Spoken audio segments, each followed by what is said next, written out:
Vou deixar a Fê no mudo. Eu estou gravando.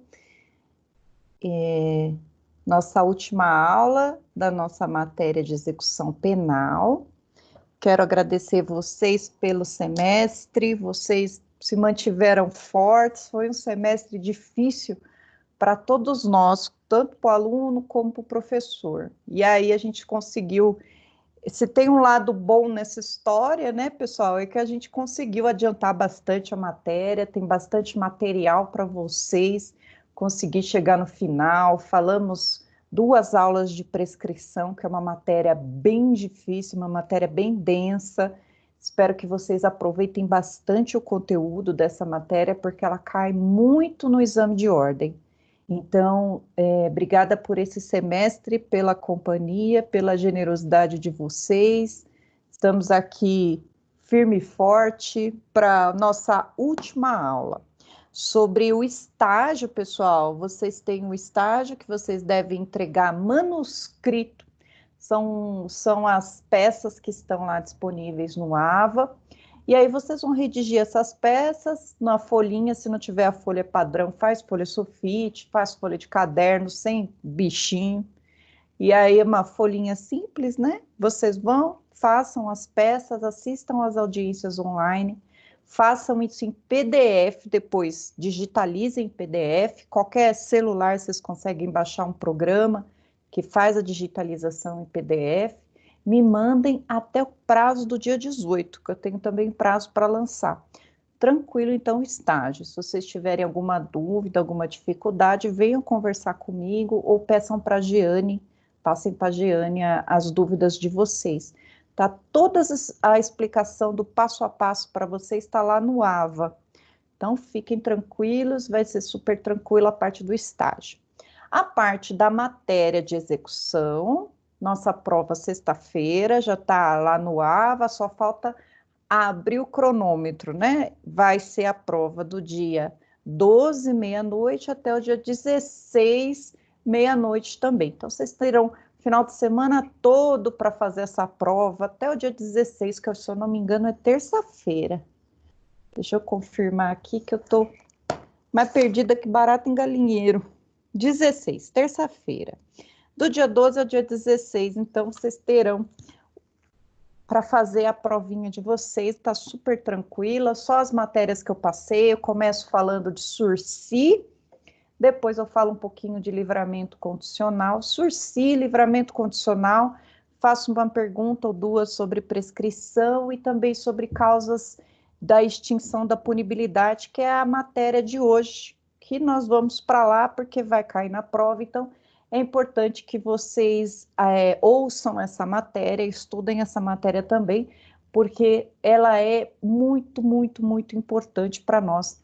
Vamos lá, então, eu vou compartilhar com vocês a tela e nós vamos falar da última parte da nossa aula.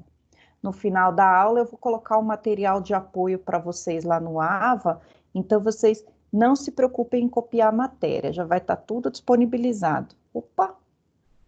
Só se preocupem em entender a matéria e estudar, porque aquilo que eu entendo eu esqueço, mas aquilo que eu entendo e estudo, eu lembro. Guardem isso, pessoal. Agora, então, nossa última aula vai ser acerca da extinção da punibilidade. Vejam, a extinção da punibilidade significa quando o Estado, que é aquele que tem o monopólio da punição, é o único que pode punir uma pessoa, aplicar a pena e fazer com que essa pena seja cumprida. Quando ele perde esse direito de punir ou de executar a pena, quando eu falo punir, significa ainda não tem uma sentença contra essa pessoa. Quando ele perde esse direito, ou havendo sentença, quando ele perde o direito de executar, de fazer valer essa sentença e essa pessoa efetivamente cumprir a pena que foi dada a ela, né? Quando ele perde o direito de fazer com que ele pague o mal cometido. E aí, pessoal, eu comecei falando de prescrição. Deixa eu só me acertar aqui na tela. A prescrição é uma das formas de extinção de punibilidade. Como a prescrição é uma matéria mais densa, mais detalhada, eu tratei ela primeiro. Porém, hoje eu vou tratar de outras formas de extinção da punibilidade. Vamos, então, analisar o artigo 107 do Código Penal. Porém, a gente já tem que firmar na cabeça que é um rol meramente exemplificativo. Vamos lembrar daquele princípio que a favor do réu é possível benefício até que não esteja na lei, até benefício criado pela jurisprudência, pela doutrina. Então, a favor do réu em direito penal, vale tudo, vale até prova ilícita. Se for a favor do réu, vale tudo. Então, onde eu quero chegar? Eu vou trazer um rol de extinção da punibilidade, porém, é um rol exemplificativo.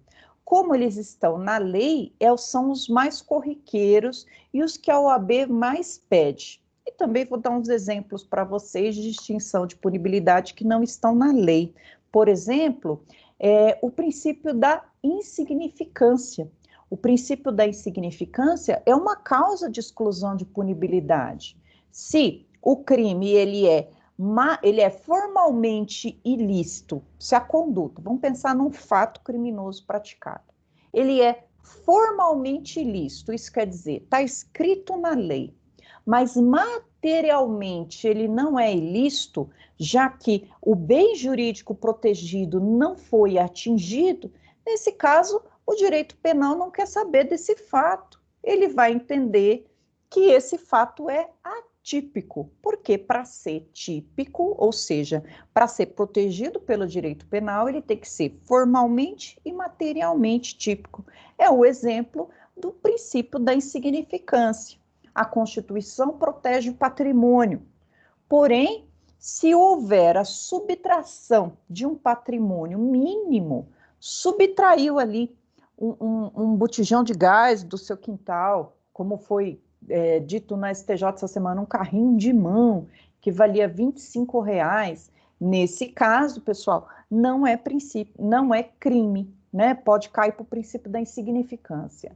Vai depender, pessoal, vai depender do bolso, ou seja, do patrimônio de quem está sendo atingido.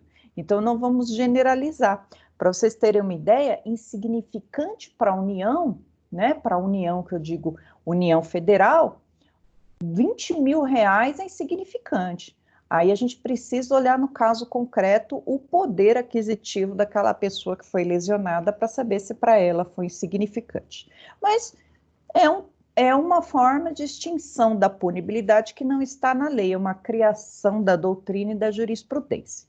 Sem mais, vamos aqui para a nossa matéria, extinção da punibilidade. Eu quero deixar bem claro para vocês aqui, e é uma matéria relativamente simples, vamos tratar de cada uma.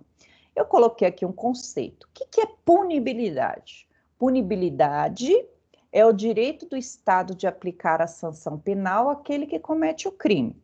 O crime não desaparece com a extinção, apenas os efeitos do crime.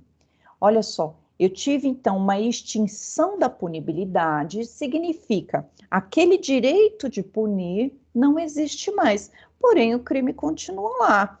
Por exemplo, matou uma pessoa e nunca encontraram o autor do crime. Ou a pessoa matou a outra e se matou. O crime existe. O que não existe é o poder de se punir essa pessoa. É isso que eu estou querendo dizer aqui inicialmente. O crime permanece. O que vai ser extinto vai ser o poder do Estado de aplicar uma punição. Causas extintivas da punibilidade são causas que fazem desaparecer o direito punitivo do Estado, impedindo de iniciar ou de prosseguir a persecução penal. O artigo 107 traz um rol não taxativo, ou seja, pode existir muito mais, de causas de extinção. Há mais causas na legislação ou extrapenais, ou seja, fora do direito, como a bagatela e o consentimento do ofendido. Por exemplo, você lesionar a sua pele é uma lesão corporal. Outra pessoa vir te lesionar é uma lesão corporal. Porém, quando você, maior de idade, responsável, Você aceita com que outra pessoa te lesione, por exemplo, numa tatuagem, é um consentimento do ofendido. Então, aquele tatuador, ele está lesionando sua pele. Ele vai responder pelo crime de lesão corporal? Não, porque teve o seu consentimento. Vejam, por isso que é necessário que uma pessoa, para fazer tatuagem, ela precise de ser maior de 18 anos. Ou ter autorização de alguém, né? Se ter autorização de alguém, fica meio difícil, porque uma outra pessoa, enfim, é uma outra discussão aqui em direito penal, porém, o consentimento do ofendido não está na lei, mas é uma causa de extinção de punibilidade. Ninguém vai ser punido se eu consentir, né? Consinto que coloquem um brinco, lesionem minha orelha. Olha só, consentir para lesão corporal. Vamos aqui, então, para os outros tipos que estão na lei dessa vez. Nós vamos falar de cada um deles. Primeiro, a morte do agente, aquele que matou, morreu, aquele que lesionou, morreu, aquele que roubou, morreu. Pela morte do agente, não há o que se fazer. Nós vamos detalhar aqui algumas situações especiais dessa causa de exclusão de punibilidade.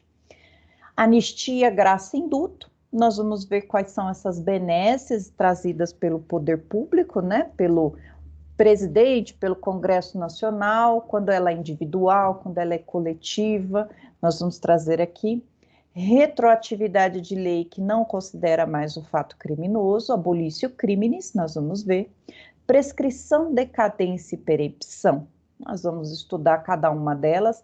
A prescrição nós estudamos em 2 aulas, quem não viu, veja, quem viu, reveja, que é uma matéria muito importante. Decadência, nós vamos ver o que é essa tal de decadência, perempção, também como causa de exclusão da punibilidade, renúncia do ofendido de queixa, perdão aceito nos crimes de ação penal privada, retratação do agente nos casos que a lei admite, depois tivemos 2 incisos revogados e, por fim, perdão judicial. Essas são as causas de exclusão da punibilidade que estão no Código Penal e que agora a gente vai estudar uma a uma. Primeiro, vamos começar pela morte do agente. Eu acho que não estão em ordem aqui do jeito que eu coloquei, mas vamos lá. E aí eu fiz até umas indicações em amarelinho aqui, porque são prováveis questões que aparecem nas provas por aí, então a gente tem que ficar muito atento. Morte do agente. O juiz de posse da certidão de óbito do agente, após ouvir o Ministério Público, decretará a extinção da punibilidade. Essa certidão deve ser expedida pelo cartório de registro civil.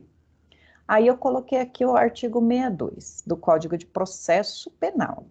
No caso de morte do acusado, o juiz somente à vista da certidão de óbito e depois de ouvido o Ministério Público, declara extinta a punibilidade. Olha só, galera, primeira coisa, né, para que o juiz possa extinguir um processo diante da notícia da morte do acusado, o acusado morreu. Nesse caso, ele precisa ter a posse da certidão de óbito. Não adianta vir testemunha dizer que a pessoa morreu, o processo vai continuar. Não adianta a vítima dizer que ficou sabendo que morreu, chegar a qualquer forma a notícia de que a pessoa morreu. Precisa o juiz, para pôr fim ao processo, da certidão de óbito. Essa certidão de óbito expedida pelo cartório, né? E aí, nesse caso aqui, tendo a notícia que a pessoa morreu, que o acusado morreu, o juiz pode pedir, né, a emissão, pode oficiar o cartório, para que o cartório mande para dentro do processo a certidão de óbito, mas enquanto não chega essa certidão de óbito, não declara a morte. Olha só a importância. E por que isso? Quer dizer, a vítima está ali viva, o crime permaneceu, mas a pessoa morreu, acabou o processo, nada mais vai ser resolvido? E isso, pessoal, quanto à pena, lá na esfera penal, não há o que se fazer mais, né? Já que a gente tem o princípio da personalidade da pena, a pena não passa da pessoa do condenado. Esse é um direito fundamental. Porém, a obrigação de reparar o dano, aí sim, a obrigação de reparar o dano, ela permanece, e se o réu deixou bens, se o acusado deixou bens, a herança que ele deixou, primeiro vai pagar a dívida e depois vai ser dividida lá no inventário dele, no espólio que ele deixou. Olha aqui, então, lá no artigo 5º da Constituição vai estar escrito assim, falando ainda sobre a morte do agente. Nenhuma pena passará da pessoa do condenado. Então, ele morreu, não passa para outra pessoa. Podendo a obrigação de reparar o dano e a decretação do perdimento de bens nos termos da lei, aí a gente vai lá para a lei civil, serem estendidas aos sucessores e contra elas executados até o limite do patrimônio transferido. Vamos pensar aqui numa situação de uma briga num bar, num barzinho, numa boate, de uma lesão corporal.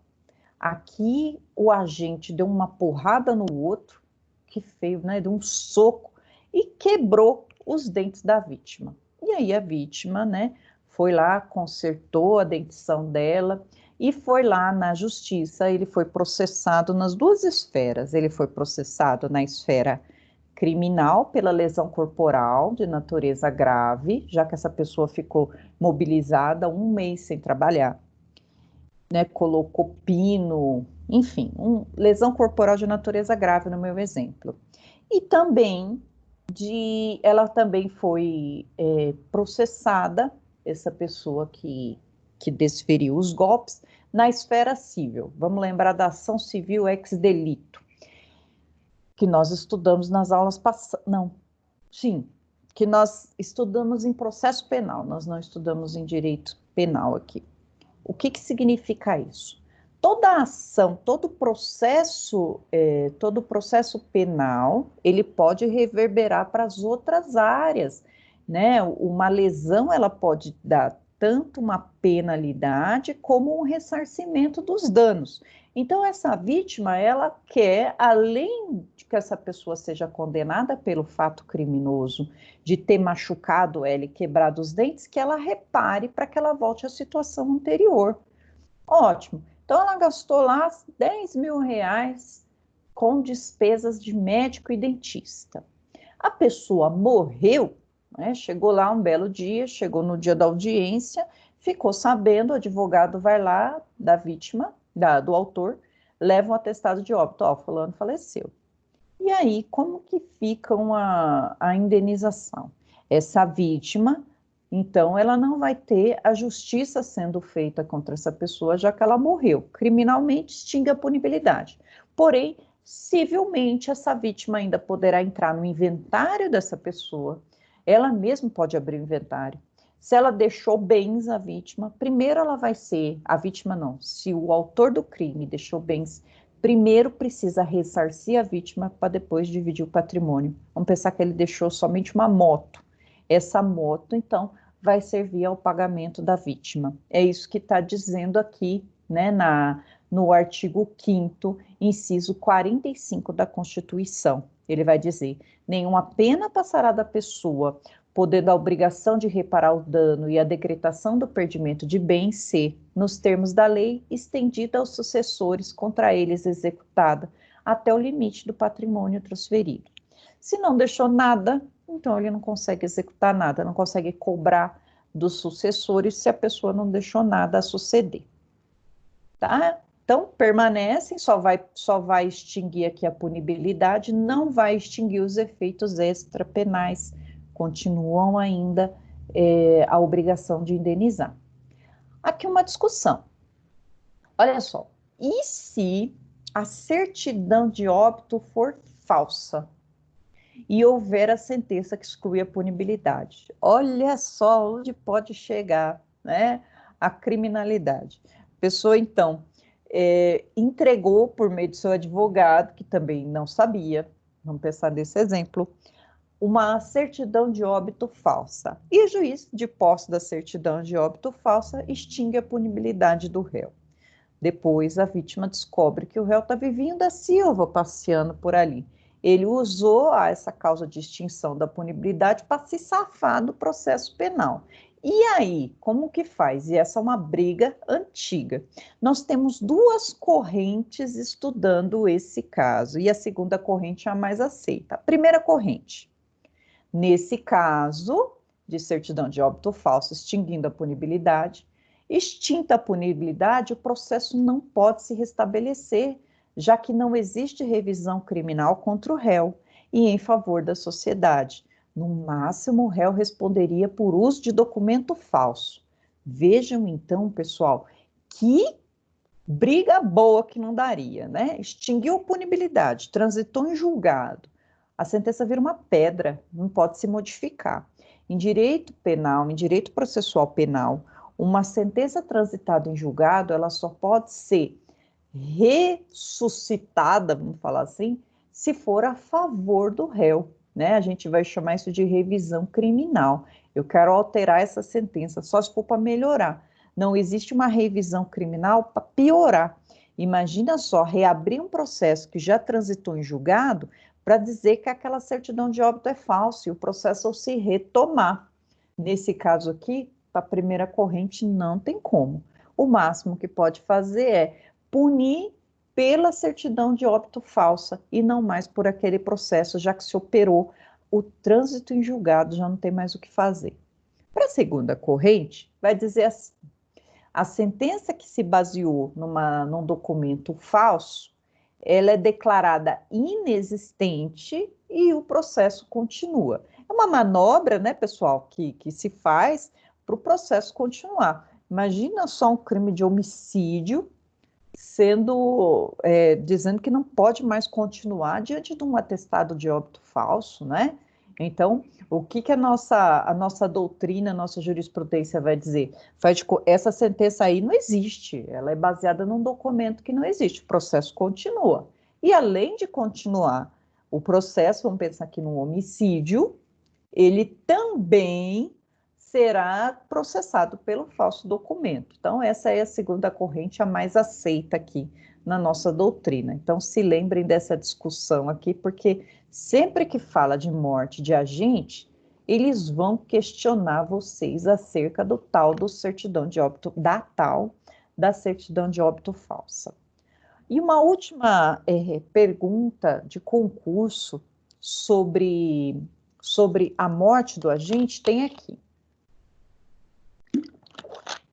Várias vezes aparece assim: e a morte da vítima extingue a punibilidade? E aparece por dois motivos.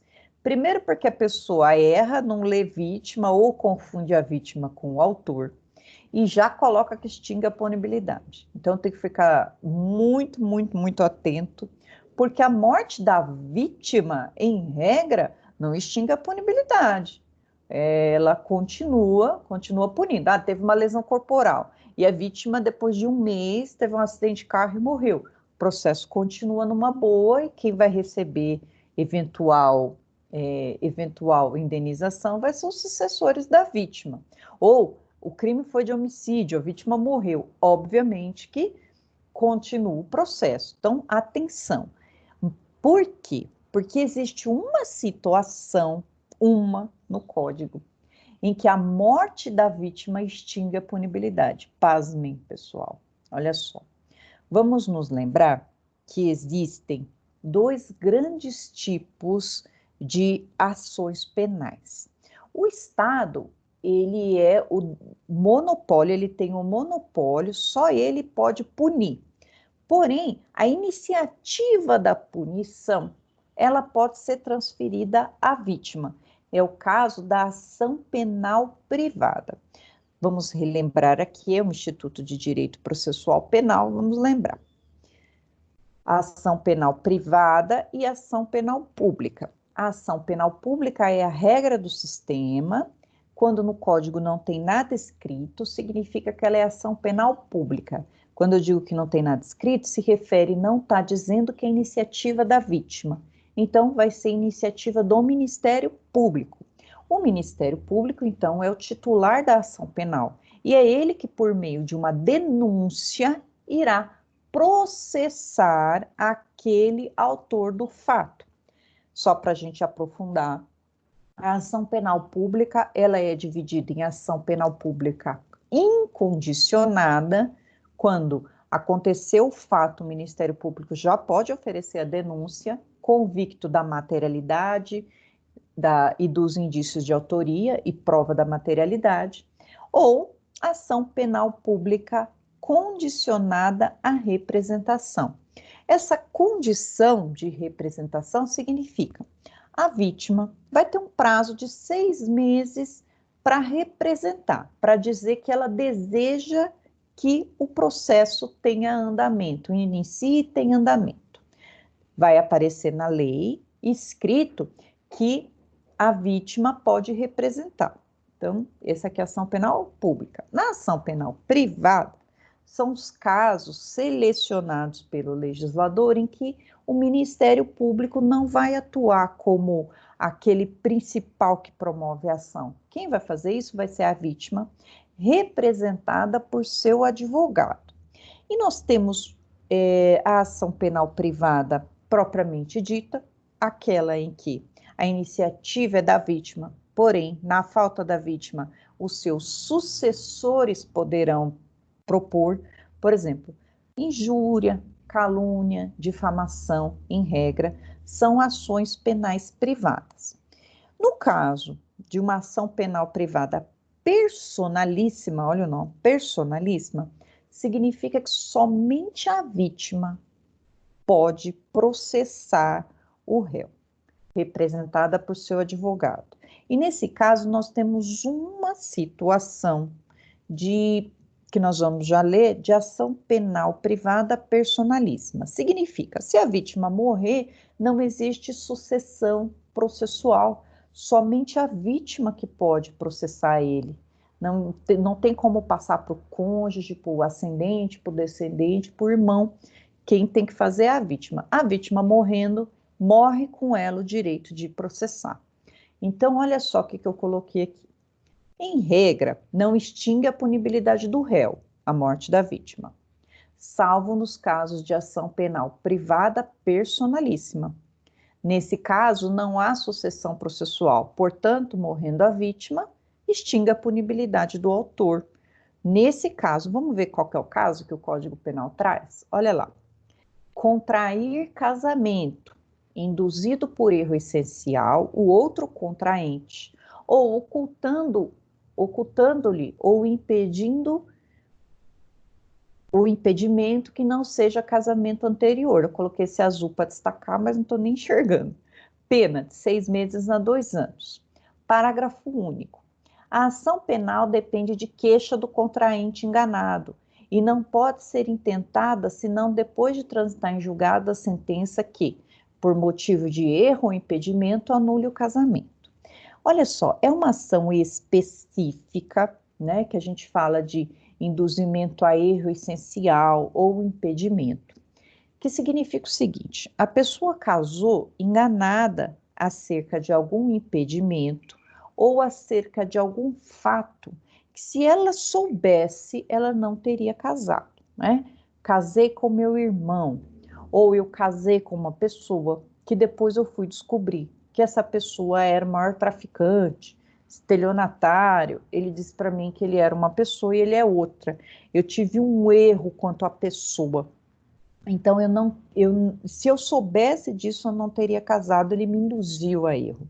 Então, vejam, esse erro essencial, ele é crime, né? Você induzir alguém em erro é crime.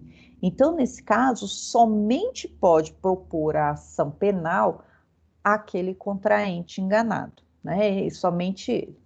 Morte da vítima extingue a punibilidade? Se a vítima, se o contraente que foi enganado morrer, extingue com ele, então, a punibilidade do autor. O único caso no Código Penal em que a morte da vítima extingue a punibilidade. Então, prestem bem atenção, né? Aí eu coloquei aqui a observação. O erro essencial é aquele de tal importância que, sabendo dele, o casamento não ocorreria. E vamos também aproveitar aqui para a gente relembrar que aqui se trata de uma norma penal em branco, né? Quando a gente fala de impedimento, o Código Penal não fala quais são os impedimentos para o casamento.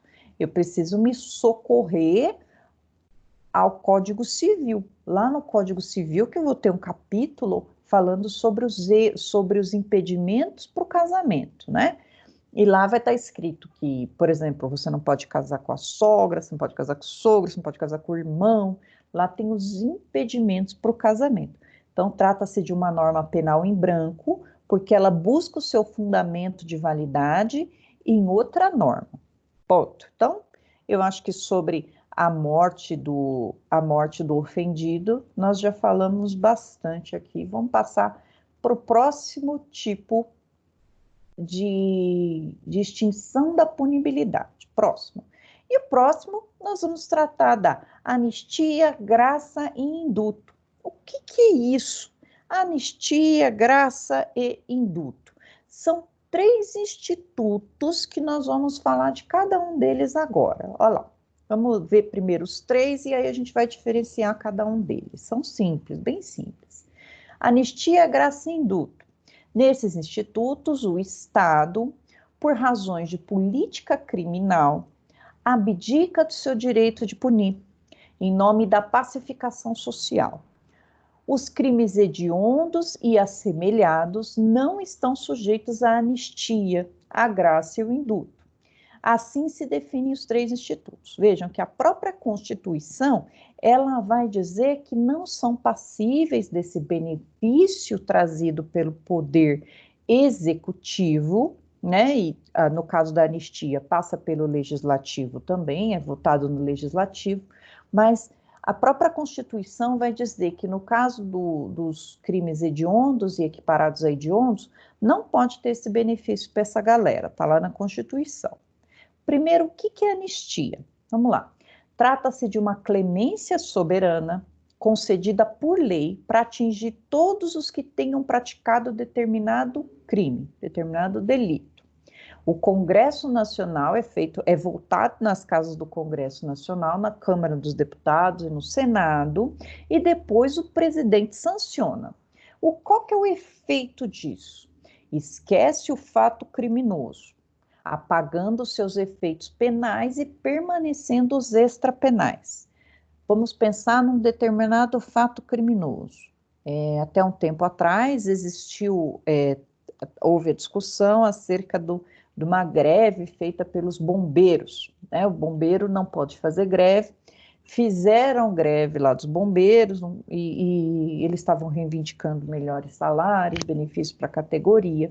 Então, nesse caso, os crimes praticados naquele momento podem ser anistiados pelo poder público. Vamos esquecer esse fato praticado? E esse esquecimento promovido pela anistia do fato criminoso, ele vem por meio de lei. Então, por razões de política criminal, é mais justo, vamos anistiar esse pessoal. E aí o poder público vai e anistia, extingue a punibilidade daquelas pessoas. Vamos lembrar que a anistia, ela é por meio de lei, e lei pressupõe, né, votação nas 2 casas, lá do Congresso Nacional, e depois sanção ou veto do presidente. Essa é a anistia.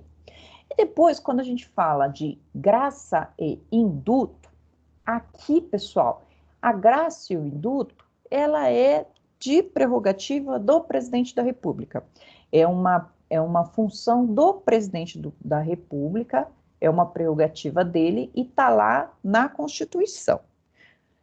O presidente da República, então, pode, via decreto, conceder graça e conceder indulto. Primeiro eu vou falar das semelhanças e depois vou diferenciar. A única diferença aqui que a gente vai perceber vai ser que um é individual, outro é coletivo. Vamos lá, graça e indulto. Quais são as semelhanças? São ambos concedidos pelo presidente da República via decreto. Está lá no artigo 84, inciso 12 da Constituição. Podem ser delegados aos ministros do Estado, esse direito de anistiar ou agraciar, de agraciar ou de indultar, ele pode ser concedido aos ministros do Estado, ao advogado-geral da União ou ao procurador-geral da República. O presidente da República, então, pode delegar a essas autoridades esse poder. E só atinge os efeitos executórios da sentença. Então, aqui, na graça e no indulto, a pessoa já foi condenada, ela já está cumprindo pena, ou nem iniciou o cumprimento da pena. E aí extingue a punibilidade quanto à execução, ela não vai precisar cumprir pena. Vamos ver então aqui as diferenças. No indulto, é concedido para determinado grupo de pessoas. O indulto ele é coletivo. Não tem destinatário certo e não depende do pedido dos interessados. Então, vamos pensar aqui que veio um decreto do presidente dizendo que as pessoas que têm, por exemplo, são cegas ou que têm alguma mobilidade, que cometeram crime até tanto tempo, que são primárias, elas vão receber um indulto para que elas não precisem cumprir pena. Então, vai ser um grupo determinado de pessoas ali com determinadas características. O presidente, então, vai extinguir a punibilidade dessas pessoas. Vejam que interessante. E no caso da graça? A graça é individual, seria o indulto individual. É concedido em caráter individual, o agente solicita a graça e a ele será concedida, né, a depender da vontade ali do presidente, e depende de provocação. Então, enquanto o indulto é coletivo, a graça é individual. Indulto coletivo, graça individual. Nesse caso, a única coisa que vai ser extinta, a punibilidade vai extinguir, vai ser a obrigação de executar a pena. O restante permanece. Permanece os efeitos da condenação, ele continua tendo o dever de reparar o dano, ele continua sendo reincidente, somente não vai precisar cumprir a pena, já que ele teve o indulto ou a graça, né? Aqui em cima, no caso da anistia, olha lá, só vai permanecer a indenização, né? O dever de indenizar. O restante vão ser extintos, Então, a anistia ainda é melhor do que a graça e o indulto. Vamos continuar aqui. Outra forma de extinção da punibilidade é a tal da abolitio criminis. Ixi, deixa eu colocar aqui. É uma palavra em latim. Abolição do crime. Abolição do crime. Não existe mais aquela punição. Não é interesse mais do Estado que aquela conduta praticada seja entendida como crime. Quais são os reflexos disso? Eu vou estender aqui o meu comentário tanto na abolição como na diminuição de pena, né? O efeito, ele vai ser sempre retroativo.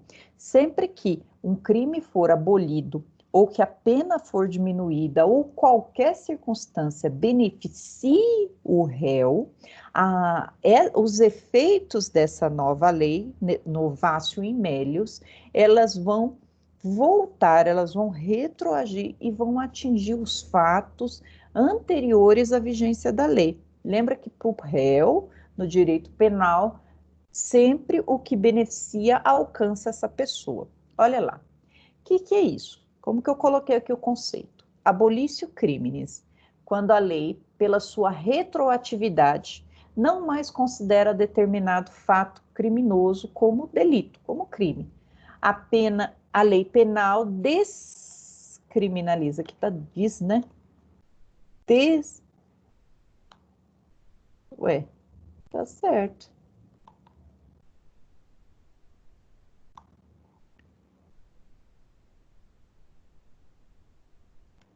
Descriminaliza determinada conduta. Pode ocorrer antes ou depois da condenação e apaga todos os efeitos penais. Exemplo que a gente tem aqui, né, é o crime de vadiagem, não interessa mais para o direito penal. Adultério também deixou de ser crime. E onde a gente encontra o fundamento de validade da abolício? Lá no artigo 2º do Código Penal, está escrito assim: Ninguém pode ser punido por fato que a lei posterior deixa de condenar, de considerar crime, cessando em virtude dela a execução e os efeitos penais da sentença penal condenatória. O que significa isso? A pessoa está respondendo por um fato, está lá em vias de audiência de instrução e julgamento, eis que surge uma lei nova dizendo que aquele fato não é mais crime. O que vai acontecer?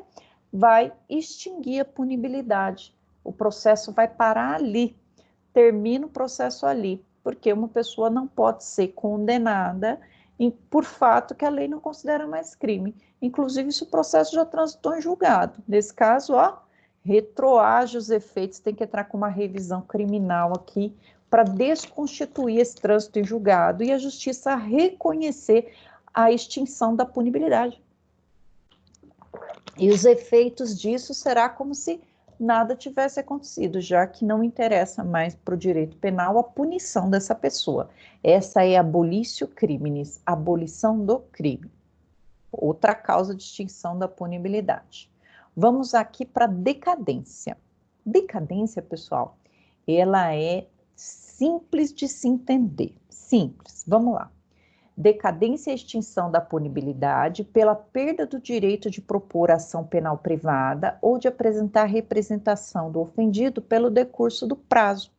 Muita gente fica desesperado, né? Qual que é a diferença de prescrição e decadência? Qual que é a diferença? É muito simples.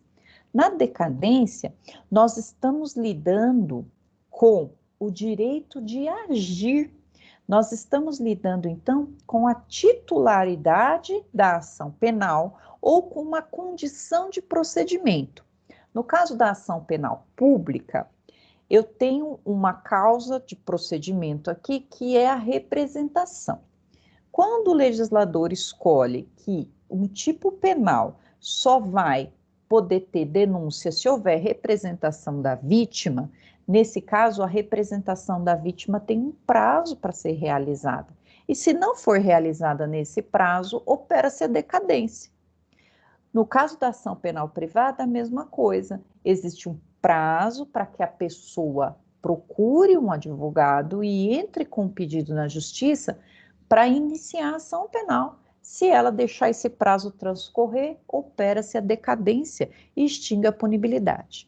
Em regra, esse prazo são de 6 meses a contar do conhecimento da autoria. Vejam essa observação importante. Não é da data do fato, é da data do conhecimento da autoria. Pode ser que o crime ocorra na data de hoje, mas que a vítima só venha a saber quem praticou esse fato depois de muito tempo.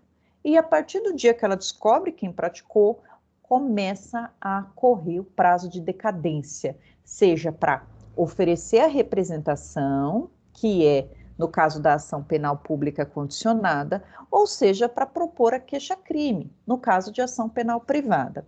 Se eu perder esses prazos, opera-se então a decadência. Não tem nada a ver com a prescrição. Enquanto aqui a gente está falando do prazo da vítima oferecer representação ou oferecer a queixa-crime, a prescrição, nós estamos falando do prazo em que o Estado pode punir a pessoa. Existe prescrição e decadência num único processo? Sim. Vamos pensar aqui que a vítima representou dentro do prazo de 6 meses, então não teve decadência. Porém, nunca se encontrou o réu para ele poder responder pelo fato. Nunca conseguiram prender ele para executar a sentença. Nesse caso, pode-se operar a prescrição. Então, vejam, decadência seria uma iniciativa da vítima que ela deixou transcorrer. E prescrição é o poder punitivo do Estado. Então, está aqui no artigo 38, está aqui no artigo 38, qual é o prazo para decadência? Está lá escrito assim: salvo disposição em contrário, ou seja, a lei pode estabelecer outros prazos para decadência, o ofendido ou seu representante legal decairá no direito de queixa ou representação se não exercer no prazo de 6 meses, contados do dia em que vier a saber quem é o autor do crime, ou, no caso do artigo 29, no dia que se esgotar o prazo para oferecimento da denúncia.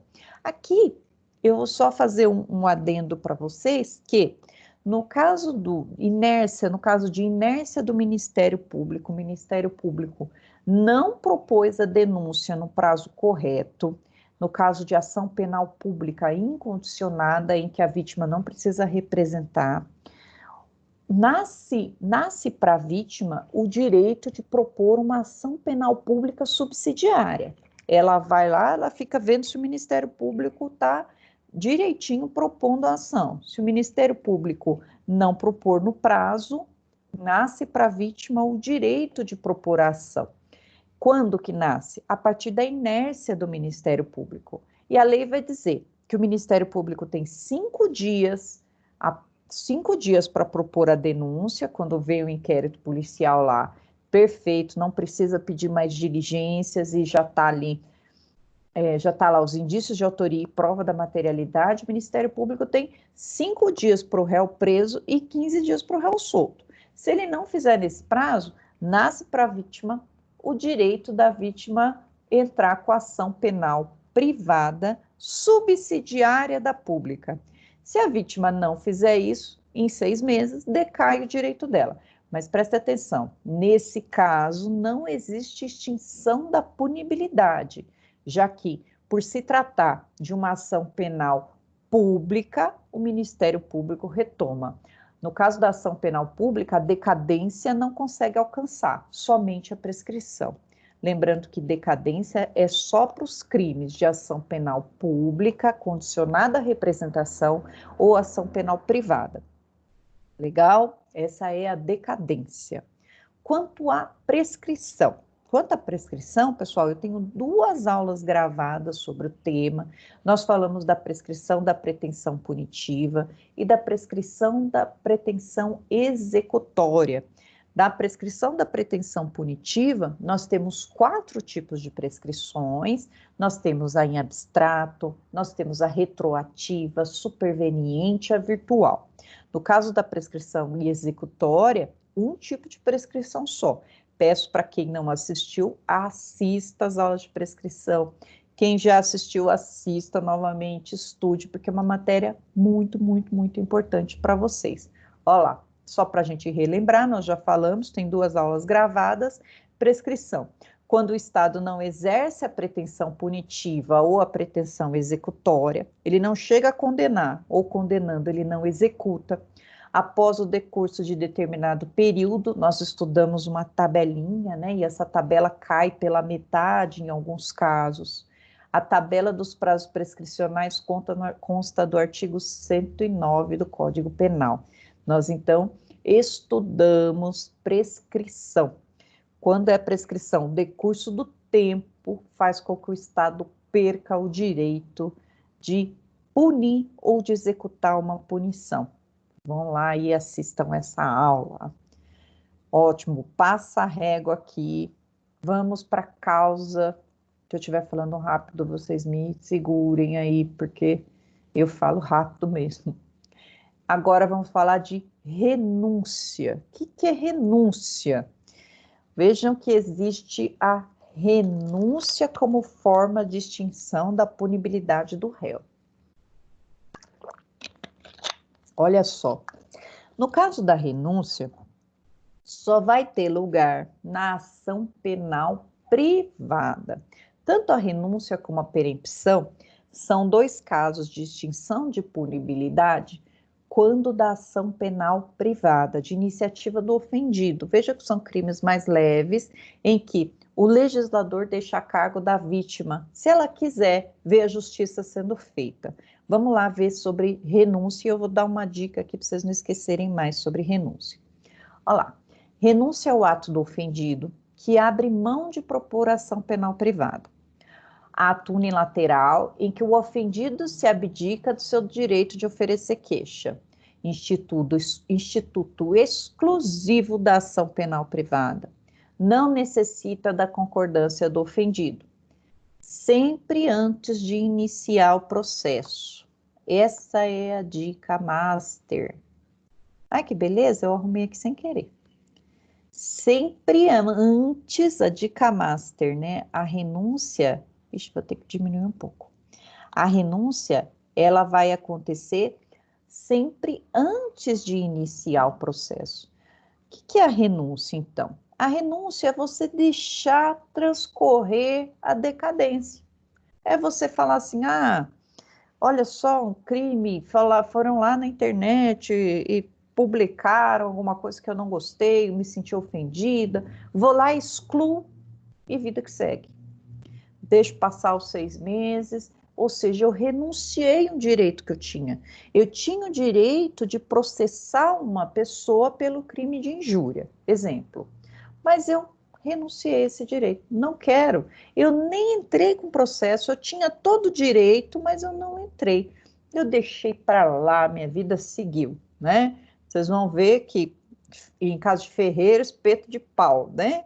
Geralmente, quando a gente tem o poder para tanto, a gente renuncia, fala, não, deixa para lá, vida que segue. E aí, depois, a gente vai ver as implicações ali nos crimes contra a honra, vamos ver que a pessoa pode se retratar, desdizer o que ela disse, e todo trabalho aqui de queixa-crime vai por água abaixo, porque vai ter uma causa de extinção de punibilidade. Então, pensando que é um processo que eu vou ter que pagar advogado, pagar custa, entrar para ver o meu direito ser realizado aqui, posso ter como é um crime de menor potencial ofensivo, né? Ele vai pagar uma cesta básica, vai acontecer isso com ele, vai prestar um serviço à comunidade, eu falar, não, deixa para lá, porque o molho vai sair mais caro que o peixe, né? Nesse caso, eu renuncio. Estou explicando para você, ó, nem vou entrar, deixa para lá. É o caso da renúncia. Espera passar o prazo e não faz nada. Fica inerte. É operada, então, a renúncia ao direito de queixa. E como ela pode acontecer? Ó, sempre antes do processo. Aí a lei vai trazer aqui, ó. Está em azulzinho. A renúncia ao exercício do direito de queixa em relação aos outros atores do crime, a todos se estenderá. Então, eu renunciei a um, se o crime for em concurso de pessoas, tem mais de um autor ou tem partícipes, né, que ajudaram instigou, auxiliou ou induziu, todo mundo vai operar a extinção da punibilidade para todos, não é só para um. E como que eu faço para renunciar? Eu posso renunciar de maneira expressa ou de maneira tácita. O que é expresso? Na expressa, sempre vai ter alguma coisa material, alguma coisa assinada pela vítima, dizendo que não tem o interesse de propor essa ação, né? Pode ser até eu posso até replicar lá no Facebook a ofensa, falando assim, olha, você fez isso, isso e isso, o crime é tal, tá lá no artigo, 140 do código, mas você não vale a pena, eu não vou te processar porque eu acho que isso daí não vale a pena, PPP, expressamente disse que eu não ia processar. Vejam, nesse caso, o réu vai imprimir e vai guardar. Se essa pessoa aparecer lá depois, é tese, tá, pessoal? Pode ser que o juiz aceite se a pessoa volte atrás. Eu entendo que não, uma renúncia expressa. E vai lá, o réu aguarda a pessoa, se ela entrar em 6 meses, aqui, ó, você renunciou expressamente. Agora não venha querer me processar. Sua renúncia foi antes do processo e você fez por escrito. Ou faz um documento. Vai lá na vítima, pede desculpa, o réu vai lá, pede desculpa, fala, olha, desculpa, estou arrependido, tomei umas doses de cachaça, fui lá na internet, escrevi besteira, né? Então, por favor, me desculpa. Aí a vítima, não, tá, desculpa, você apagou? Apaguei. Tá, só que me desculpa por escrito? Sim, aí a pessoa faz lá o próprio punho. Essa aqui, pessoal, mais viajante, né? É a tal da renúncia expressa. Expressamente aqui eu estou abrindo mão do meu direito de processar. Então, aqui é a tal da renúncia expressa. Também nós vamos ter a renúncia tácita. O que é renúncia tácita? Renúncia tácita é aquela em que a vítima se comporta de maneira diferente daquela que deseja processar. Ela não faz expressamente, não faz por escrito, porém o comportamento dela é diferente, né? Ela chama o autor do crime de calúnia para ser seu padrinho de casamento, para vir na casa dela, as festinhas. O comportamento dela não condiz com o comportamento de quem deseja processar.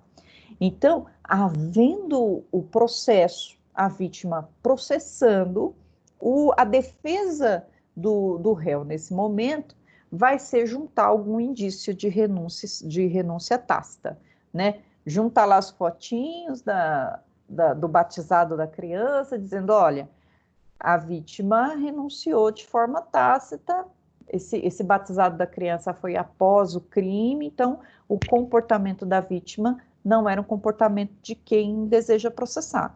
E aí o processo vai ser extinto pela renúncia. Olha só, gente. Aqui, ó. Renúncia tácita, prática de ato incompatível com o direito de queixa. Ele é indivisível, então a renúncia chamou um só para ser o padrinho, mas vai se estender a todo mundo que participou do crime, já que ela é indivisível. E se forem várias vítimas, esse é o último ponto aqui, se forem várias vítimas, se apenas uma delas renunciar ao direito de queixa, se estende às demais. Então, renunciou de uma, renunciou de todas. Então, vejam aqui esse instituto de extinção da punibilidade, lembrando, sempre antes de iniciar o processo, número 1, e número 2, só para ação penal de iniciativa privada.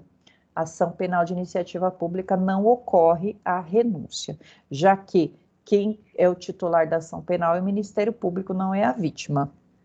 Vamos lá agora para a perempção. A perempção,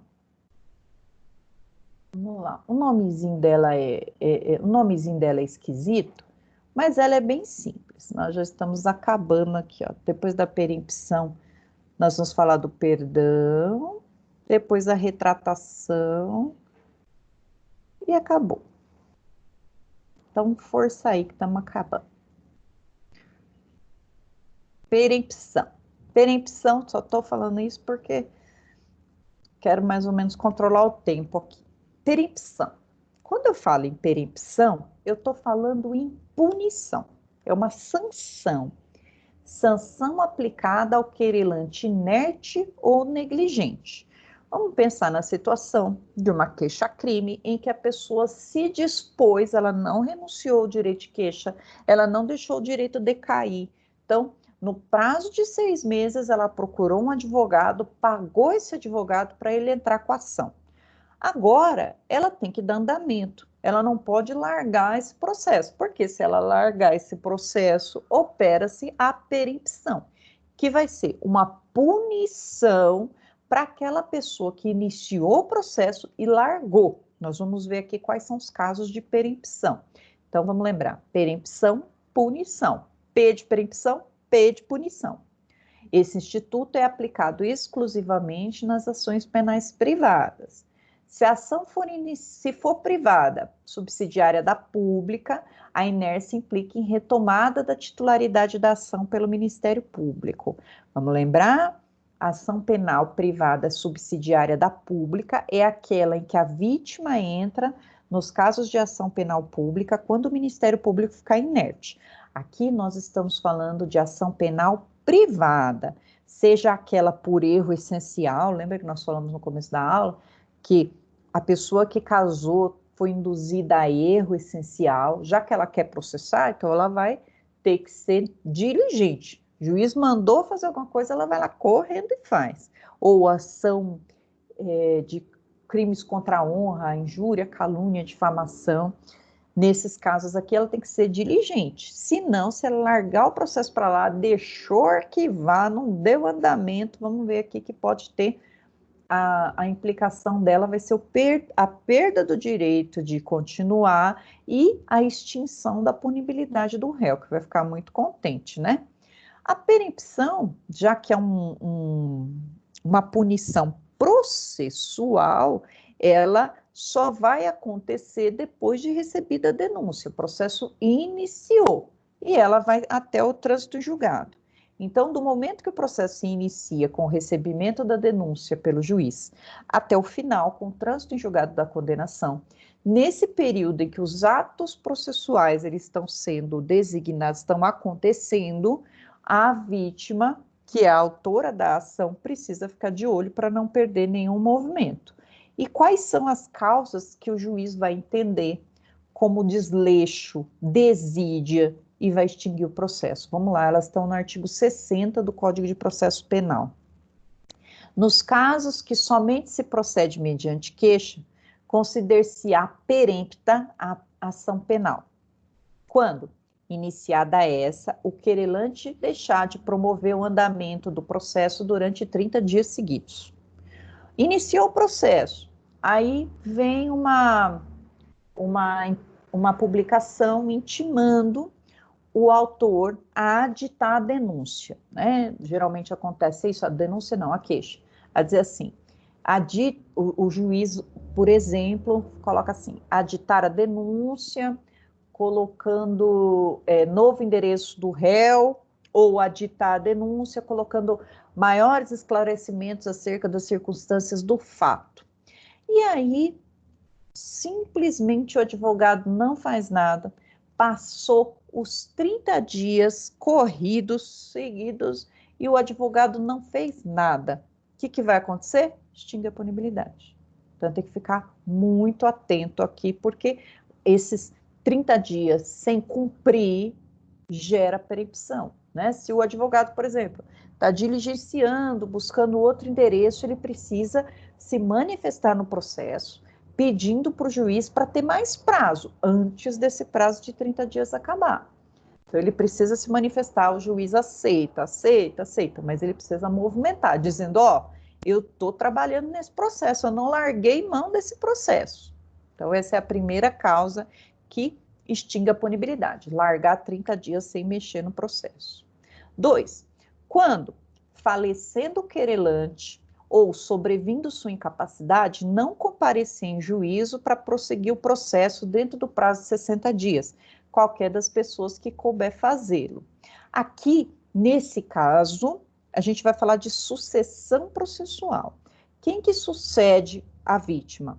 Segundo o Código Penal, o cônjuge, o ascendente, o descendente e o irmão. É o famoso CAD, nas ações que cabem sucessão, que a gente já viu que se for ação penal personalíssima, extingue aqui e acabou tudo. Mas, nesse caso, em 60 dias, morrendo a vítima, alguém precisa tomar a ação para si, precisa continuar a ação. Ou, sobrevindo incapacidade, aquele que vai tutelar ou curatelar a vítima precisa entrar aqui na ação. Durante o prazo de 60 dias. 60 dias, soube da morte da vítima. Ninguém fez nada, e é claro que o advogado do réu, né, sabendo da morte da vítima, já vai juntar um atestado de óbito, já mostrando para o juiz que pode ter uma perempção aí. O juiz dá um prazo de 60 dias. Ninguém apareceu em 60 dias, extingue a punibilidade, acabou. Lembra que o réu, como ele quer se safar, ele vai ser o principal fiscal aqui da perempção. Ele que vai estar de olho para ver se o processo está tendo andamento. Vai falar, opa, qualquer braço curto, qualquer comida de bola ali da vítima, extingue a punibilidade para mim. Então, vou ficar muito feliz em não ter que responder por esse crime. 3, quando o querelante deixar de comparecer sem motivo justificado a qualquer ato do processo a que deve estar presente, ou deixar de formular o pedido de condenação nas alegações finais. Aqui vai ser a desídia presencial. O juiz intimou, convocou para que ele comparecesse. Ele não foi, não justificou. Perempção. Ou, no final, isso aqui, pessoal, uma comida de bola master. Fez as alegações finais, o advogado fez as alegações finais, ele precisa colocar que deseja que seja condenado. Se ele não colocar esse pedido de condenação, está expressa na lei, deixar de formular o pedido de condenação nas alegações finais. A alegação final, ela é imediatamente após a instrução. Então, ouviu o testemunho, ouviu o ofendido, ouviu a vítima, ouviu todo mundo. A última palavra ali que aquele autor da ação vai dar vai ser que, diante de todo o conjunto probatório que foi realizado, requer a condenação. Se ele não pedir a condenação nessa fase de alegações finais, extingue a punibilidade. Olha lá. E por fim, ó, quando o querelante for pessoa jurídica, essa se extingue sem deixar sucessor. Vamos lembrar aqui? A pessoa jurídica é pessoa, né? Então, ela pode ser vítima de crime? Sim, né? Principalmente crimes contra a honra. O que vão pensar dela, né? Ela não tem honra subjetiva. O que vão pensar de mim? Então, crime de injúria, a pessoa jurídica não sofre. Mas crime de calúnia e de difamação, que fere a honra objetiva, o que os outros pensam dela, ela pode sofrer sim. E prática de crime? Vamos lembrar, a Constituição vai dizer que pode ser praticado crime ambiental por pessoa jurídica. Então, só um crime lá foi regulamentado. Também tem crime contra a ordem financeira que a pessoa jurídica pode cometer, mas esse não foi regulamentado. Só foi regulamentado o crime praticado por pessoa jurídica nos atinentes aos crimes ambientais, né? Mas e vítima? Vítima, ela pode sofrer aqui, principalmente nesse caso, que são crimes contra a honra. Mas se a pessoa se extinguir, pessoa jurídica se extinguir e não deixar ninguém para suceder, perempção. Então, esses são os casos de perempção. Vamos lembrar de perempção? Pezinho de perempção é de pena pela desídia. Aqui, vamos continuar. Os últimos aqui, então, é o perdão do ofendido. Nós vamos ter o perdão do ofendido e o perdão judicial. Não confundam esses institutos. O perdão do ofendido, ele vai ser para ação penal privada. Veja que na ação penal privada há várias formas de extinguir a punibilidade, né? Então, na ação penal privada existe um instituto que se chama perdão do ofendido. O ofendido, ele vai oferecer o perdão. Quando isso acontece, né? E não é raro disso acontecer. Durante o processo, o ofendido, ele pode achar que o desgaste de estar passando por um processo é maior do que ele lá vendo a justiça ser feita. Então, nesse caso, durante o processo, né, o ofendido pode chegar para o advogado e falar assim: doutor, eu não quero mais continuar com o processo. E aí, o advogado vai falar: olha, você tem duas soluções. Ou a gente deixa esse processo arquivar, né, e vai se operar a perempção, mas aí o problema é que você pode ter que pagar as custas do processo. Ou você oferece o perdão para o ofendido. O perdão, ele é bilateral. Aqui você oferece o perdão e o ofendido precisa aceitar esse perdão para ter validade. Pode ser que o ofendido não aceite o perdão, ele vai dizer: não, eu quero provar que eu sou inocente e eu vou reverter essa situação também, né? Então, o perdão, ele precisa ser aceito. Vamos aqui ver o que é esse tal do perdão e vamos ler sobre ele. O ofendido, que é o tal do querelante, desiste do prosseguimento da ação penal privada e desculpa o autor pela ofensa, querelado, pela infração penal praticada. Ato bilateral precisa ser aceito e o silêncio implica em aceitação. É concedido no decorrer da ação penal privada. Ele pode ser processual ou fora do processo, extraprocessual. O perdão oferecido a um dos querelados aproveita a todos. Quando houver mais de um querelante, o perdão por mais de um deles não prejudicará o direito do outro continuar com a ação. Como que funciona o perdão? Vamos pensar numa situação em que só tem uma vítima. A vítima que propôs a ação penal, ela vai se manifestar oferecendo o perdão. O juiz, então, vai intimar o réu, dizendo que a vítima o perdoou. O réu pode aceitar o perdão, extingue a punibilidade, ou manifestar que ele não aceita o perdão. O processo vai continuar, né? Só que se ele não fizer nada, não se manifestar, presume-se que ele aceitou. Então, se ele deixar escoar os 3 dias sem nenhuma manifestação, ele perdoou. O processo vai ser extinto. Uma observação importante: se houver mais de uma vítima e uma delas perdoar, o processo continua para outra vítima, mas para ela sai. Então, ela desistiu, ela perdoou, então ela sai do polo ativo da ação, pode continuar com a outra vítima. Outra importante aqui: a vítima não pode escolher quem ela vai perdoar. Ou ela perdoa um, ou ela perdoa todos os réus. No caso, então, de concurso de pessoas, quando existem mais de um réu, a vítima se ofereceu perdão a um, esse perdão vai ser destinado a todos os réus, todos os réus. Então, a parte passiva, ela não pode escolher como vítima quem que ela quer processar, quem que ela não quer. Então, perdão de um estende a todos. Vou ler aqui o perdão, então. Aqui, esses aqui tudo texto de lei. Deixa eu colocar em azulzinho para nós, para dar um destaquezinho aqui. Um azul que eu consiga ler, né, de preferência. O perdão concedido a um dos acusados aproveitará a todos, sem que produza, todavia, efeito em relação ao que recusar. Existe réu que recusa. Existe, porque ele quer entrar com uma ação de regresso. Deixa eu colocar tudo aqui no mais escurinho.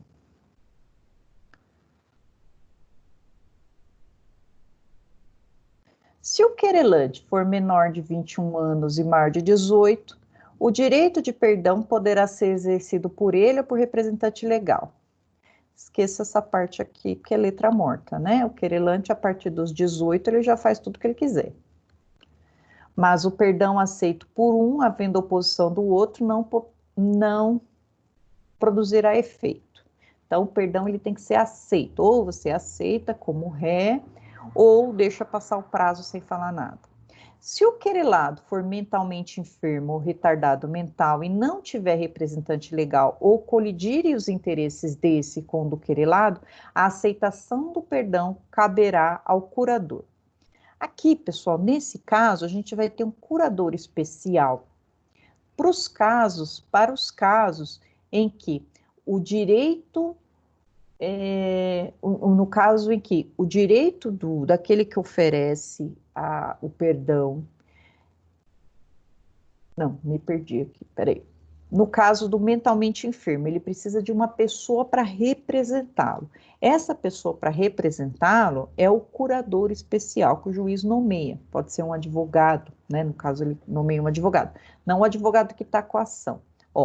Ou colidirem os interesses dele com o querelado. Vamos pensar que quem fez a injúria foi o próprio pai, a própria mãe, aquela pessoa que deveria assinar. Então, nesse caso, é óbvio que ele vai querer oferecer o perdão. Então, o que a justiça faz para proteger essa pessoa que está ali na justiça reivindicando?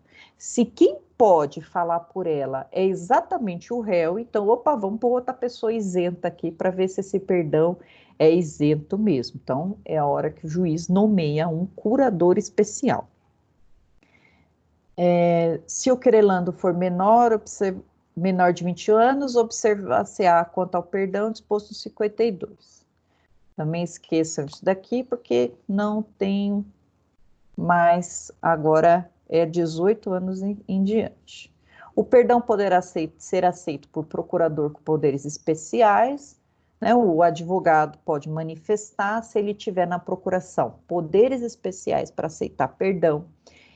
Ele pode manifestar sem que o réu assine, né? A gente geralmente manda o réu assinar a aceitação do perdão para o juiz já extinguir logo de cara aqui pelo perdão. Aplicar-se-á o perdão extrajudicial expresso no artigo 50. O perdão ele pode ser feito por uma carta, né? Pode fazer uma carta, coisa antiga, e entrega. Faço uma carta perdoando e eu entrego pessoalmente para o réu. O réu corre lá com o advogado, corre lá para o advogado, mostra a carta, o advogado junta e fala, olha, ele perdoou extrajudicialmente Então, eu quero que seja reconhecido esse perdão. Extingue o processo, pode até o advogado do querelante ele ser surpreendido com esse perdão aqui, né? E aí, provando que esse perdão foi feito pelo querelante, extingue. Concedido o perdão, mediante declaração expressa nos autos, o querelado será intimado a dizer, dentro de 3 dias, se aceita, devendo ao mesmo tempo ser cientificado de que seu silêncio importará em aceitação. Então, a notificação, a intimação vai ser feita da seguinte forma, né? O juiz vai mandar publicar para que a parte se manifeste acerca do perdão, já observando que, se ele não disser nada no prazo de 3 dias, vai ser considerado aceito. Aceito o perdão, o juiz extingue a punibilidade. A aceitação do perdão fora do processo contará de declaração assinada pelo querelado, por seu representante legal ou procurador. Tanto, então, o perdão como a aceitação do perdão, ela pode ser feita fora do processo. Olha que coisa linda o perdão. O que eu tenho que lembrar do perdão, então? Só para ação penal privada. O perdão, ele é bilateral, ou seja, o réu precisa aceitar, ou cientificado que a aceitação dele, não aceitação dele implica a não manifestação implica em aceitação. Se o réu não quiser, ele precisa manifestar que não aceita o perdão. O perdão dado por uma das vítimas não prejudica o direito das demais vítimas se houverem. Porém, o perdão dado por uma vítima alcança todos os réus, se for mais de um réu. Esse aqui é o perdão do ofendido. Vamos lembrar sempre que ele é bilateral. Aqui, essa daqui é o terror do querelante. Olha só. Retratação do agente é uma causa de extinção de punibilidade, né? Também para as ações penais privadas, né? Quando a pessoa se retrata, imagina, a pessoa foi lá, fez uma calúnia e aí ela vai lá em juízo e fala que ela quer ter o direito de retratação. O que é isso? O agente vai lá e desdiz, ele retira o que ele disse. Ele, olha, eu gostaria de cabalmente me retratar. Ó, quando o agente retira o que disse, deve ocorrer antes da sentença condenatória de primeira instância, dispensa a concordância do ofendido e só cabe para os casos previstos em lei. Vamos ver aqui, eu trouxe alguns exemplos de casos de retratação. Imagina só, né? O réu, então, no caso aqui da calúnia e da difamação, ele pode se retratar.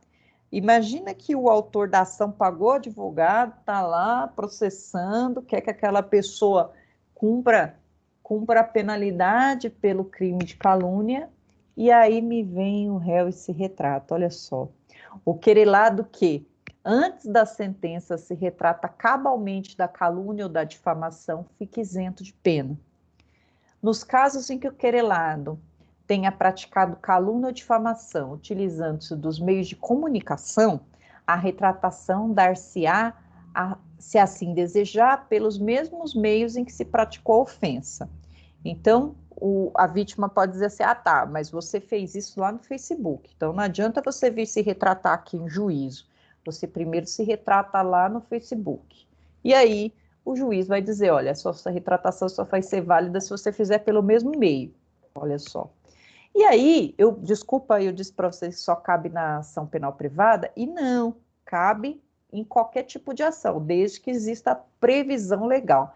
A gente viu aqui que nos crimes contra a honra vão caber, tem previsão legal aqui só para calúnia e para difamação, para injúria não tem. E outro exemplo aqui, ó, de uma ação penal pública incondicionada, né, que é o crime de afirmação falsa, falso testemunho, cabe também a retratação, ó. Fazer afirmação falsa ou negar ou calar a verdade como testemunha, perito, contador, tradutor ou intérprete em processo judicial administrativo ou em juízo arbitral. Reclusão de 2 a 4 anos. Vejam que é uma pena de grande potencial ofensivo, ó. Não vai caber transação penal, não vai caber composição civil dos danos, ó, de 2 a 4 anos. O fato deixa de ser punível se antes da sentença, no processo em que ocorreu o ilícito, o agente se retrata ou declara a verdade. Aqui, havendo uma pessoa que vai lá e mente descaradamente para o juiz, e o juiz já fala assim, olha, o senhor vai ser preso por falso testemunho, eu vou encaminhar aqui para o senhor seja processado por declaração falsa, aqui a pena do senhor é alta. Nesse caso, pessoal, antes da sentença desse outro processo, se ele se retratar, retirar o que ele disse, extingue a punibilidade. Essa é a retratação. Veja, só tem cabimento quando a lei assim autoriza. E o parágrafo 2º aqui do 342 autoriza essa retratação. Retratar e desdizer o que disse.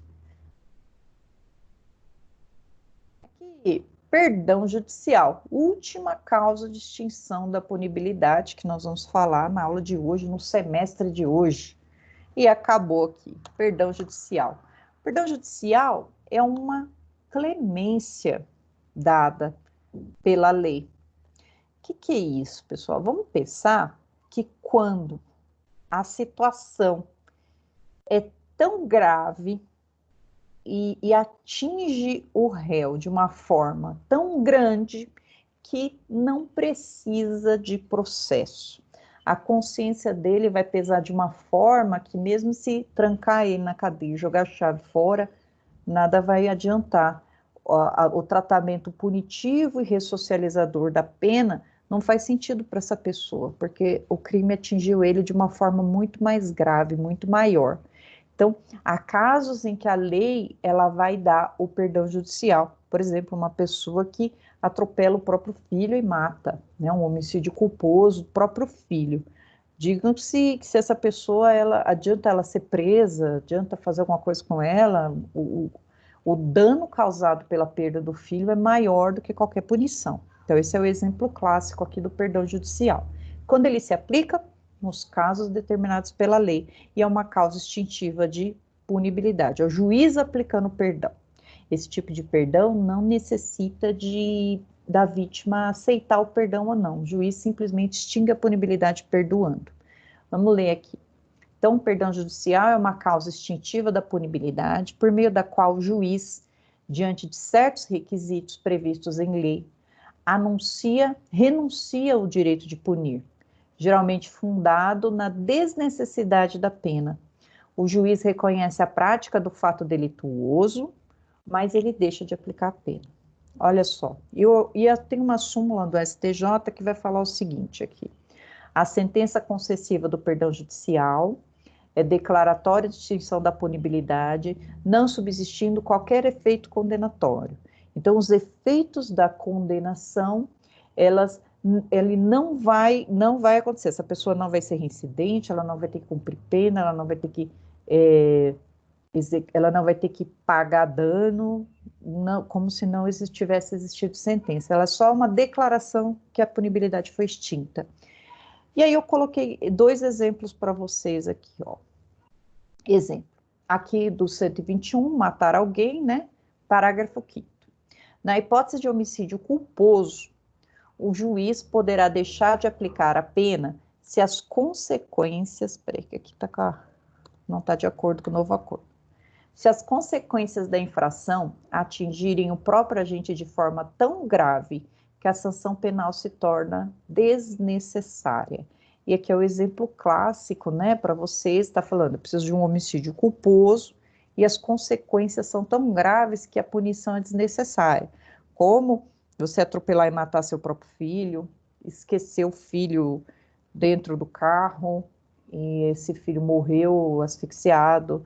Quando você chega lá, você quer se matar porque aconteceu essa tragédia na sua vida. Situações de tragédia, essa palavra, na vida das pessoas, vão implicar aqui, nesse caso, no perdão judicial. Pode ser filho, pode não ser, né, pessoal? Eu vi uma sentença de um acidente de carro, também culposo, e que morreu, né? O pai estava dirigindo, ele estava levando a filha e uma amiga da filha para viajar, e aí de forma negligente, né? Ele entrou lá e bateu numa carreta, e aí morreram, e morreram a filha e a amiga da filha, né? E ele teve o perdão judicial em decorrência desse grave acidente, né? Já que as consequências da infração atingiram ele de forma tão absurda nessa tragédia, né? Então, só para desmistificar que precisa de filho, aí o juiz vai analisar caso a caso. Um outro exemplo, olha só, aqui a gente não está falando mais de tragédia, né? Aqui a gente está falando já de um bate-boca, caso de injúria. Vamos lembrar de injúria, o que que é? Injúria é aquela ofensa, aquela imagem subjetiva, o que você pensa de você. A pessoa vai lá e chama você de burra, de qualquer tipo de coisa que te injurie, te deixe chateada, que te fira o que você pensa de você, né? Injuriar alguém ofendendo a dignidade ou decoro. Alguma coisa que ofenda a dignidade, né? Chama você de corintiano, enfim. Pena, detenção de 6 meses ou multa. Parágrafo 1º, o juiz pode deixar de aplicar a pena, perdão judicial, quando o ofendido de forma reprovável provocou diretamente a injúria. Então você fez a injúria, xingou, porque a pessoa te provocou. Aí você prova, o juiz deixa de aplicar sua pena, perdoa. Ou, essa aqui é legal, inciso 2º, no caso de retorção imediata que consiste em outra injúria. Então, a pessoa te xingou, e tá te processando, né? Mas aí você prova que ela te xingou primeiro. Fala, não, eu só respondi. Direito penal, ele não vai dizer assim, olha, aguenta o xingamento e fica quietinho, depois você processa. Não, xinga de volta. E esse xingar de volta aqui, ó, é a tal da retorção imediata. Bateu, levou, né? No caso, né, de palavras, né? Nesse caso, o juiz pode deixar de aplicar a pena, porque pode, professor, não deve, porque ele tem que atender a situação aqui do processo, a situação pernilongo do processo, a situação pernilongo não, a situação do caso concreto, né, para aplicar o perdão judicial. Então, vamos olhar lá nas causas extintivas da punibilidade, se a gente falou de todas. Primeiro eu vou, Primeiro eu vou deixar elas aqui no azulzinho mais escuro. Falamos da morte do agente, falamos de anistia, graça e indulto, falamos da retroatividade da lei, que não mais considera o fato criminoso, que é abolício criminis, prescrição, decadência e perempção, renúncia do direito de queixa, perdão. Falamos da retratação do agente nos casos que a lei admite, falamos do perdão judicial e fizemos por merecer encerrar com chave de ouro a matéria aqui da nossa do nosso semestre, né? Então, deixo aqui para vocês que já terminamos a prova a partir do dia 12. Vai estar lá disponível para vocês. Desejo uma excelente prova. Obrigada pela companhia de vocês aqui. Já vou parar a gravação. Se vocês tiverem alguma pergunta sobre... Deixa eu parar aqui. Alguma pergunta sobre